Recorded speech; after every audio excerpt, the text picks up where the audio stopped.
J'ai toujours été intéressée par la médiation animale en général. J'ai choisi l'équithérapie parce qu'en effet, plus jeune, j'étais cavalière et j'ai bien perçu les bienfaits du cheval, notamment sur moi. Ça me faisait vraiment du bien d'aller à l'équitation et c'était une passion.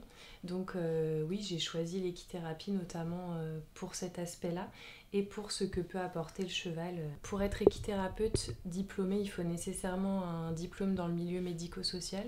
Donc j'ai choisi d'être psychologue pour exercer en tant que psychologue et puis par la suite j'ai choisi du coup de continuer ma formation. Ce que peut apporter l'équithérapie en plus d'une thérapie classique, c'est déjà le fait qu'il y ait un médiateur, le cheval en l'occurrence. Pour certains patients, il peut être difficile d'être dans une thérapie, notamment une psychothérapie classique, donc derrière un bureau ou dans un cabinet à discuter avec un psychologue ou un psychothérapeute. L'avantage de l'équithérapie, c'est qu'on a donc le cheval qui nous sert de médiateur thérapeutique et qui aide vraiment à amener des choses en séance différentes.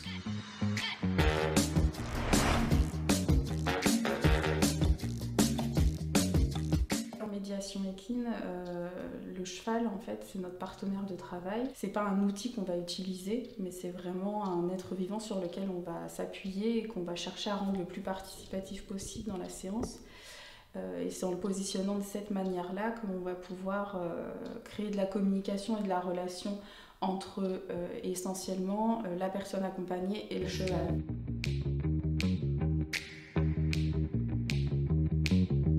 Le comportement du cheval et le comportement du patient sont souvent interdépendants, c'est-à-dire qu'ils s'influencent tous les deux.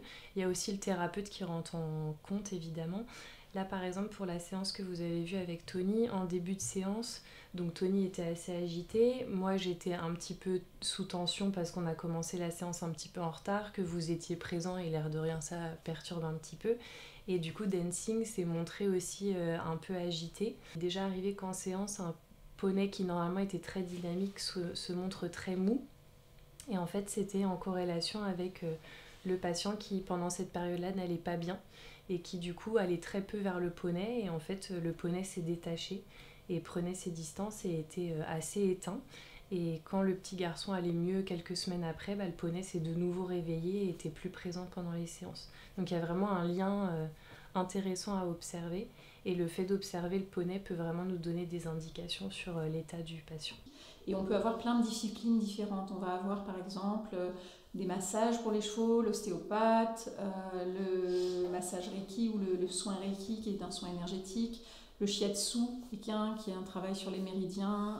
On va aller vers vraiment tout ce genre de pratiques et qui accompagnent la vie du cheval et qui va aussi leur permettre de désengorger un petit peu les émotions et tout ce qui se met en œuvre pendant les séances d'équithérapie parce que parfois ça peut être un peu lourd pour eux. Après, la particularité du cheval, c'est un mode de fonctionnement dans la gestion des émotions qui est très très fin et puis une interaction de communication non verbale qui est très proche de la nôtre en fait finalement. Donc qui rend plus facile pour l'humain cet échange et cette conversation en non verbal.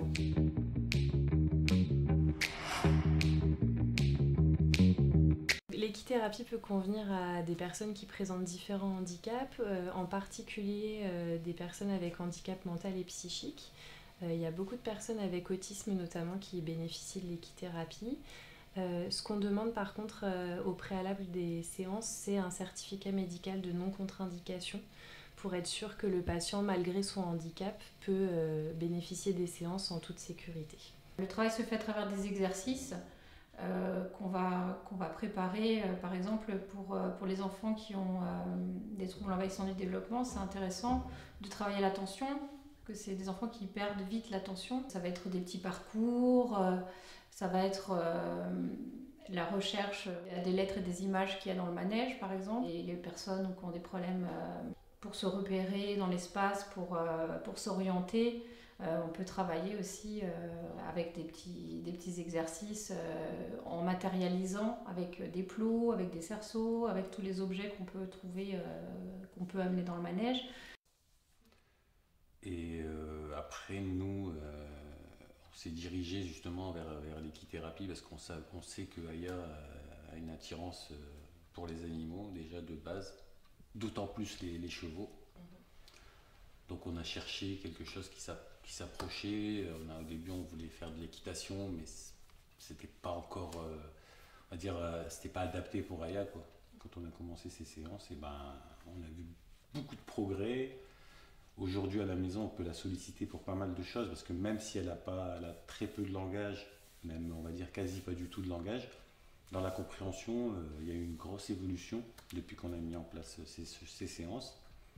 Et le contact, autant avec les animaux que humains, est un peu plus facile.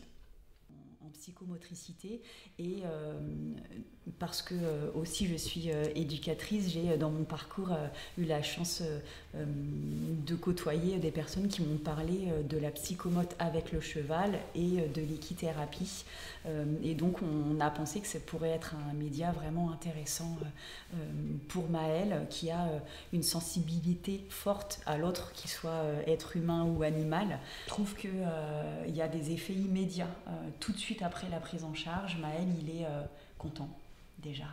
Voilà, il n'a pas le sentiment d'avoir fait une séance de travail contraignante et il a en lien avec ses troubles des douleurs chroniques au ventre et c'est quasiment, je crois, le seul média qui lui permet d'être moins douloureux instantanément. C'est-à-dire que toute la séance, il est concentré sur autre chose déjà. Et dans la séance, elle travaille la relaxation. Là, il m'expliquait qu'en fait, à travers les mouvements du poney, ça rappelait les mouvements intra-utérins. Et il n'y a pas de sensation plus agréable pour Maël en tout cas que celle-là et donc il ressort fatigué mais une vraie bonne fatigue comme si ça permettait d'expulser tout le stress, l'angoisse, le mauvais qu'il avait. Maël il est détendu, il est moins douloureux et ça n'a pas de prix. J'encourage les parents à se diriger vers ce genre de soins parce que c'est quand même pour des enfants comme Aya c'est très efficace, quoi.